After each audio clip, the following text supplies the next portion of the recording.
স্বামী স্বামী নারীদের এমন একটা শক্তি হয়, স্বামী যদি পাশে থাকে বাইরের কারো কিচ্ছু বলার ক্ষমতা থাকে না।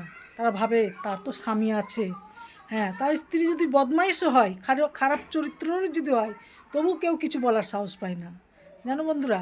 আর যার স্বামী থাকে না সে যদি ভালোও হয়, তো সবাই বলবো তো স্বামী নেই, হয়তো এ এমন তেমন বলার সাহস পায়।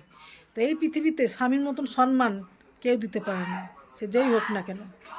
হ্যাঁ, আর কিছু মানুষ এটাও ভাবে যে আরে ওর তো স্বামী নেই, এখন ওকে যা তা বলা যাবে, মানে ওদের সাথে যা তা করা যাবে, ওদের সাথে বলতে ফ্যামিলির সাথে, সেই ফ্যামিলির সাথে যা তা করা যাবে, ও তো কী করে নেবে, ও তো স্বামী নেই। হ্যাঁ, কিন্তু ভুল। যার কেউ নেই তার ভগবান আছে। হুম। তো ভগবান সবসময় আমার পাশে আছে। ভগবান আমাকে বলছে যে তুই শক্ত হ, তুই শক্ত হ, তুই শক্ত হস, তাহলে তোকে মানে কেউ ভাঙতে পারবে না। তো এখন আমি শক্ত হওয়ার চেষ্টা করছি বন্ধুরা, তাই তোমাদের সাথে একটু শেয়ার করলাম যে এখন আমার স্বামী নেই, আমি মেনে নিয়েছি যে এখন আমার স্বামী পৃথিবীতে নেই।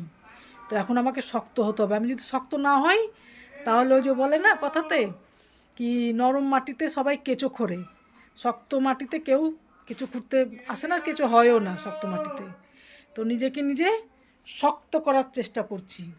হ্যাঁ, যে হ্যাঁ আমি শক্ত, দেখি তোরা আয় কীভাবে আমাকে ভাঙছিস আর কীভাবে আমাকে আমার মানে আমার মাটির থেকে কেঁচো তুলছিস। তো যাই হোক বন্ধুরা, কিছু কথা রয়েছে যেটা স্পষ্টভাবে তোমাদের কাছে মানে বলতে পারলাম না। হ্যাঁ, ইশারায় ইশারায় বললাম। তো সবাই ভালো থেকো, সুস্থ থেকো।